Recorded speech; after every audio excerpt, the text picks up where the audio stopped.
Bonjour à tous, chers frères et sœurs chrétiens.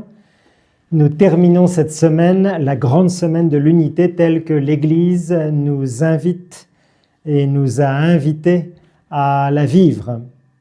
Ah bon, mais alors ça veut dire que une fois que cette grande semaine dite de l'unité est terminée, liturgiquement, on s'arrête de prier pour l'unité? Bien sûr que non. Mais une fois par an au moins, l'Église nous invite à insister dans notre prière les uns pour les autres, à chercher à tout prix cette communion, parce que Jésus l'a demandé, il l'a demandé à son Père dans la grande prière de Jean 17, juste avant d'aller au jardin de Gethsémani. Père, que tous soient un comme toi et moi, nous sommes un.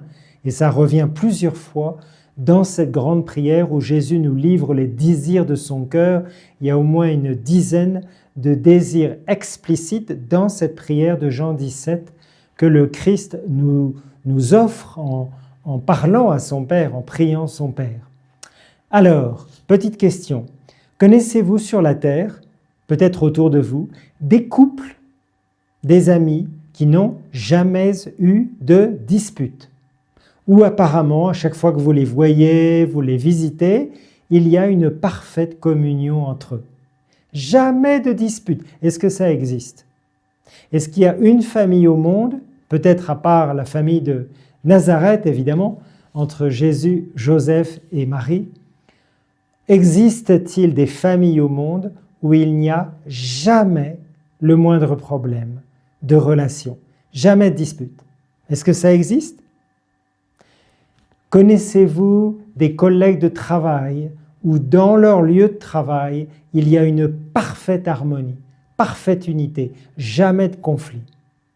Connaissez-vous une communauté religieuse, pas simplement les familles naturelles, mais les familles religieuses, dans lesquelles il y a une parfaite harmonie, une parfaite charité, plus exactement, entre tous les membres de cette communauté religieuse? Est-ce que ça existe? Connaissez-vous des séminaires? Connaissez-vous des diocèses où tous les prêtres, tous les séminaristes vivent une parfaite communion entre eux et dans le Christ? Est-ce que ça existe? Utopie, utopie. Alors pourquoi? Est-ce qu'un jour sur la terre, il y aura une parfaite harmonie? Est-ce qu'on peut l'espérer? Ou est-ce qu'encore on va crier « Utopie, utopie, vous êtes complètement dans les nuages ». Eh bien oui, cette unité existe déjà, mais pas sur la terre. Au ciel, il y a cette parfaite harmonie. Lisez le livre de l'Apocalypse au chapitre 21-22 et regardez cette Jérusalem céleste où tout est absolument parfait. Il n'y a plus la lumière du soleil, il y a la lumière de l'agneau qui a été immolé et l'agneau qui devient la lumière de la Jérusalem céleste. Qu'est-ce qu'il faut faire, nous, sur la terre, pour essayer de coopérer avec Jésus, avec le Christ?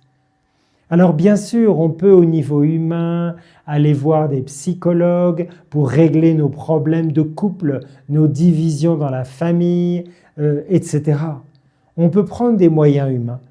On peut faire de la philosophie des émotions, des passions qui recoupent avec la psychologie pour essayer d'améliorer les relations entre nous, au travail, dans la famille, entre amis, dans le couple, etc. Il y a beaucoup de moyens à disposition, mais il y a une chose qu'on oublie. Quelle est la racine en nous qui fait que les divisions demeureront toujours jusqu'au retour du Christ? Pourquoi? Parce que Dieu nous a donné un libre arbitre. Ce libre arbitre qui est propre à l'homme, créé à l'image de Dieu, il est vicié au point de départ par quelqu'un qui en est la cause. Ce quelqu'un est l'ange déchu. Ce quelqu'un est le diabolos, celui qui divise. Diabolos en grec veut dire celui qui divise. Satan, le démon, était un ange extraordinaire. Où est-ce que nous savons ça? Parce qu'on voit que le serpent de la Genèse, les 11 premiers chapitres de la Genèse, nous donnent vraiment la lumière sur l'origine du mal. Dieu n'a pas voulu le mal, Dieu n'a pas voulu la mort. La mort est entrée dans le monde et la souffrance par la jalousie du démon. Il ne faut pas l'oublier ça. Alors, évidemment, si on n'a aucune foi en Dieu, si on ne lit pas la parole de Dieu, on n'a aucune lumière. Et on reste à notre petit niveau humain, avec nos petites conclusions humaines, avec nos petits opinions humains. Celui qui refuse la lumière de Jésus-Christ ne peut pas découvrir tous les mystères qui nous ont été révélés et parvenir au ciel, à moins que Dieu, dans une disposition particulière, permette à certains, malgré qu'ils n'ont aucune connaissance de Christ, de quand même rejoindre le ciel. Dieu est miséricordieux.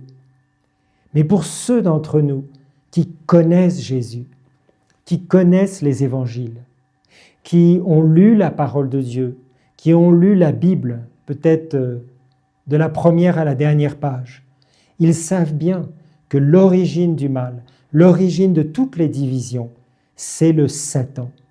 Alors comment peut-on le savoir? Parce que dans la Genèse chapitre 3, il n'y a que ce serpent qui vient tenter Adam et Ève. Mais d'où il vient ce serpent? Alors je vous conseille fortement de lire Ézéchiel au chapitre 28.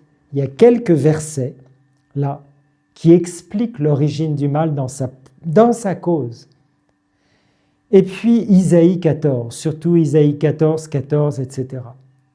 Et vous voyez dans ces comparaisons au roi de Tyr d'un côté, au roi de Babylone de l'autre, comme fait saint Thomas d'Aquin, notre grand ami du ciel, eh bien que le démon, par orgueil, a choisi sa gloire plutôt que celle de Dieu. Il a été jeté sur la terre. Apocalypse 12, verset 7. C'est lui qui a refusé la lumière. C'est lui qui a refusé d'adorer Dieu. De toute façon, il avait deux choix. Soit il s'adorait lui-même, soit il adorait Dieu et reconnaissait Dieu comme son créateur et le Père de la lumière. Mais par orgueil, il s'est damné. Donc il jure, il veut sur la terre nous entraîner tous à sa suite, dire non, il n'y a pas de Dieu, non, il n'y a aucune espérance. Sa grande victoire, c'est de détruire l'espérance dans le cœur des hommes. Alors, est-ce qu'on va le laisser faire ou est-ce qu'on va se battre? Il ne faut pas se battre contre lui, il faut se battre pour rester dans la lumière de Jésus. Vous voyez, c'est un peu comme on se bat contre l'avortement. Est-ce qu'il faut se battre contre l'avortement ou pour la vie? C'est toujours deux attitudes différentes qu'il faut regarder. Nous, on se bat pour rester dans la vérité, pour rester dans la lumière, pour vivre dans l'amour, pour vivre dans le pardon. Et ça, c'est les grands moyens que Dieu nous donne pour parvenir à la communion entre nous. S'il n'y a pas de pardon dans le couple, dans la famille, il n'y aura jamais la paix. C'est impossible.